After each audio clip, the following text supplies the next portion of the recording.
But I got to tell you, even though he missed weight on the scales for topic number 4 on Friday, dude, Shakur Stevenson, my lord, is he talented. He just demolished Robson Conceição, who you heard Andre Ward even say, this guy's given up on his game plan. He's just trying to land a big shot because, dude, every time... Here's the interesting part about Stevenson, BC. He's not heavy-handed. That is a lacking feature of his game. But, dude, you ever seen those guys who, like, throw a frisbee and then they pull they're an archer and they pull the arrow back and then they let it go and it goes right through the middle of the thing that they threw? Like, just this insane level of accuracy and timing and mechanics. That's him. Knocking him down, getting a knockdown in the 4th round with a vicious body shot. First question to you, BC. Did he redeem himself with this win? And secondly, just in general, how did he look to you? I think he did. I think he did redeem it, Luke. And it's Robeson. That's what they're calling him, Luke. Robeson. Yeah, I mean, what do you want me to Robson. do? It's Robson, but okay. Here's the deal about Robeson. So, like, the way Shakur could have shut us all up was doing what might not be necessarily suited for, which you mentioned. Does he have top-end power? No. Neither did Floyd Mayweather, by the way. Just a heads up on that. But True. I think that short of going in there and stopping him, this was kind of what I needed to see. Now, it wasn't that shoe-shining, brilliant, perfect performance from Stevenson in terms of pure technical boxing and hit and not get hit. But I think we're seeing a marked change in who Stevenson is, and I think it was fueled by the fact that Robson Conceição, love him or hate him, look, he fights like a motherfucker. I love watching this guy's swagger, the way he comes to the ring. For a guy who's a 3-time Olympian and a 2016 Olympic gold medalist, he fights as raw, wild, and unpredictable as possible, to the point where I think sometimes to the naked eye, you're like, is this guy even good, man? He's throwing wild stuff, not necessarily the best technique, but he's so unpredictable that I think for Stevenson, the best strategy was walk him down, sharpshoot him, pot shot him, and stand with him and trade. And I think we're watching the midst of Shakur Stevenson's evolution from that pure speed Olympic level boxing style that he came into the pros with, and more into somebody who's going to go after it. Now, he may not, again, have the knockout power to consistently get all these guys out of there, but the intention to hurt Conceição and put the pressure on him was. So I like to see that. And even more, Luke, I saw some criticism in like the deep boxing hardcore circles, like deep in my DMs of people going, okay, but Stevenson wasn't all that sharp, and boy, did he foul a lot. He did foul a lot. But you know what? Conceição fights like a motherfucker. He comes in there head first. He comes in there at wild, crazy angles. He's always cocky. Look, at the end of the day, is Conceição going to be a world beater in the pros on the level he was in the amateurs? Probably not. But he's a tough out, and I think for this weird style of fight, and styles always do make fights. Why does Floyd Mayweather say the toughest fight he ever had was against Emmanuel Augustus? Because weird styles that are tough to pick up, that are physical and dirty, it's tough. But I saw a Shakur Stevenson who was willing to dig in and meet that style head on. He never got bullied. He never got dominated physically. And to your point, the accuracy, even when he's walking you down with single hard shots, he's going to need the complete, well-rounded game to always offset the fact that he's not a huge puncher. But the direction he's going to get there, I think this performance was only him adding on to what he already does great. Now, am I giving him a huge, grade on a curve and not necessarily damning him for not making weight and, the lack of professionalism that comes with that? Yeah, I'm doing that to a certain degree. Why? Because, Luke, he's great. And, talent, that exclusive club has its privileges. We give them a little bit of grace and an extra longer leash here. I saw enough to know that the weight thing's not going to be a problem. He's ready for the lightweights. And to see him get on the microphone afterwards and be like, who do you want? Who do I want? Devin Haney. I want the champion. Let's make this happen. I love everything that's about to happen next, Luke. Do you echo any of my sentiments that we're watching him from the Valdez fight through this one be a lot more offensive? He's taller and longer than a lot of these guys, deceptively. Kind of like Floyd in that regard. So, look, is he a southpaw Floyd Mayweather? He might be a southpaw pretty Floyd Mayweather. We haven't seen him evolve into the money Mayweather. And, oh, by the way, no one's going to be Mayweather. Everyone is their own. But Shakur Stevenson is something very special, and this new switch to walking guys down, I can get behind it.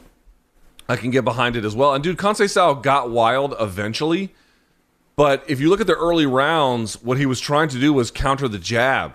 of Stevenson. And he was actually like, I'm not going to say super effective at it, but he was a little bit annoying Shakur Stevenson because he was throwing these hooks around it. And Stevenson was getting touched up, so he found ways around it where he was able to draw out reactions, or you saw Kante Sal kind of pumping his jab in a rhythmic way, and then you saw Stevenson getting in between it. Dude, he is just an operator, man. He is a skilled, smooth operator. It's unbelievable to watch what he can do. And I know there were some questions about the body shot knockdown. Should it have been one? It didn't matter. He dummied him on every other round. Did you give a single round to Kante Sal at all in this fight? I didn't. Yeah, I thought that with his daring style, there were times, like you mentioned, where he would land counter shots, and he was always kind of in it, but on the scorecards, never. And Luke, that body shot, in real time, I thought it was a slip or a foul or something. Did you see those slow-mo replays? Dude, that was sharpshooting as shit right down to the lower solar plexus there. Dude, that's just, he's a surgeon in there. Dude, he's truly, like, everyone says this kind of thing, usually about like crazy action fights, but it's true with him because everything is so precise. It's quick. If you blink, you actually might miss it. Yeah. If you blink, you actually don't see all the little tiny intricate details. And part of it was the camera angle on that particular fourth round contest. But when they slowed it down, dude, that was a vicious shot right to the solar plexus. And I don't think Kante Sal wanted any part of it. And also on the fouling, yes, there was a lot of fouling, but it was Southpaw versus Orthodox. So there was a head clash, a few head clashes actually along the way. That is somewhat of an inevitability given that particular matchup. But in general, I thought it was interesting that Kante Sal, like, what really impressed me about Stevenson is, yes, if you look at the scorecards, it's like, oh, well, he was just winning the whole way through. Yeah. But he had to get around an early problem, right? Yeah. This is what I talk about all the time in combat sports, whether it's MMA or whether it's boxing. It is one thing to fight a guy and they have a great game plan, or if it's a rematch, to see what they do differently the second time.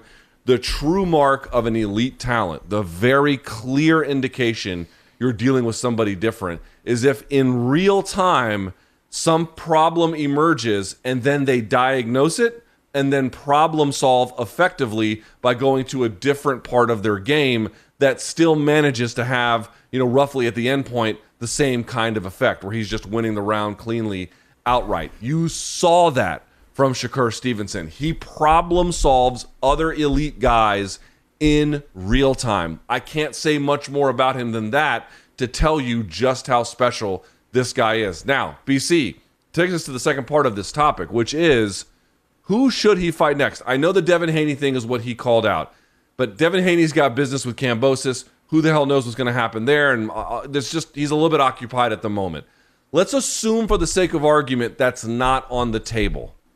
Now, who does he fight? Who should he fight? Who will he fight? So here's the deal. The great news here is that we've been saying forever that we've got this core of, the four princes, as Karen Mulvaney would call them, this next great generation of young fighters. Well, look, Teofimo Lopez moved up to 140 already. Gervonta Davis and Ryan Garcia are kind of both threatening to do the same. But we've said for a long time Shakur's coming. Right now, you've got three big ones at lightweight, and the great news is that they're all under the same promotion and network, ESPN and Top Rank here. It's Devin Haney, who has all four world titles, who's going to be rematching George Kambosos in October. It's Vasyl Lomachenko, the former champion, who's going to come back against unbeaten Jermaine Ortiz. And Luke, it would seem right now that all signs are pointing toward the idea of those two winners facing each other. Devin Haney, if he gets by Kambosos in the true test of his young career at 23 against the former pound-for-pound king, Vasyl Lomachenko. I don't want to get in the way of that. I'm sure Bob Arum doesn't either. Let's do that.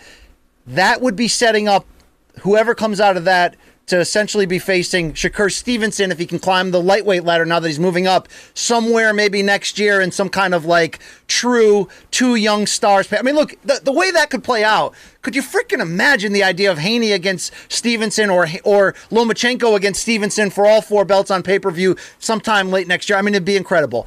So, but the meantime problem here, the good news is that Top Rank has had good business here at lightweight, and think of all the tough opponents that have fought, Lomachenko in recent years. Who could he fight? I'd like to see him fight that same ilk. I'd like to see him fight the Sniper Pedrazas, the who am I missing? The Jorge Linares is that level of tough out guys in this area. I want Shakur Stevenson to come into lightweight and make a big statement against a big name. Hopefully Top Rank will do that. But I think, Luke, it's more about setting up those chess pawns and getting it ready for that big summit next year.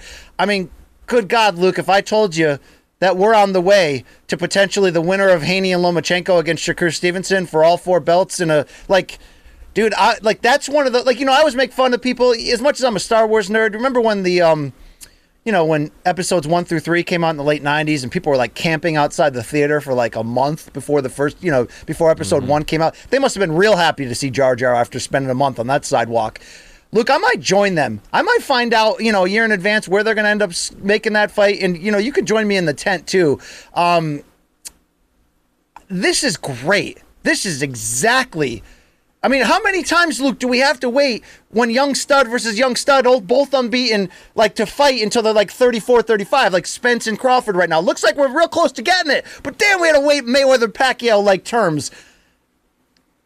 How many wins do you think Shakur would need to face the winner of Haney and Loma if we get there? I mean, these are great, exciting times that not only would, decipher who's the king of this loaded lightweight division. The winner may end up being the pound-for-pound king coming out of that. Am I speaking crazy talk here, Luke? I don't think you're speaking crazy at all. Now, again, it really depends on what kind of matchups they can make and how quickly and in what order. And that uncertainty makes certainty about our proclamations a little bit, undercut. But what if I read to you the top 10 at lightweight at the moment? Would you pick an opponent here, Luke? Yeah, go ahead. Let's do it. Okay, I'm going to the ESPN.com rankings. I think this is a Mike Coppinger. By the way, have you production. ever waited in line in the morning before a store opened for Black Friday?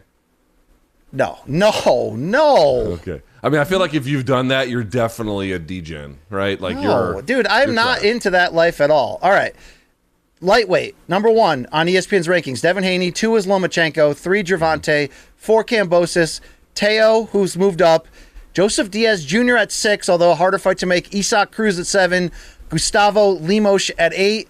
Zaur Abdullayev and Javier Fortuna rounding out that top 10. I got to tell you, I don't know if they can make it because of the because one is with Top Rank and one is with PBC. But that Isaac Cruz fight, yeah, that's the kind of matchup, would it not? Yeah, or Joseph Diaz Jr. or like I mentioned, I think Linares and Pedraza may have moved up to 140. Isn't Pedraza setting up to fight Teofimo? Is that correct? I think that's right. Yes. All right. Look, in any case, there's a lot of interesting, fun options for him. Sucks that he lost his titles that way, and it was not a very professional moment. But I don't think it will define his career in any kind of significant long-term way.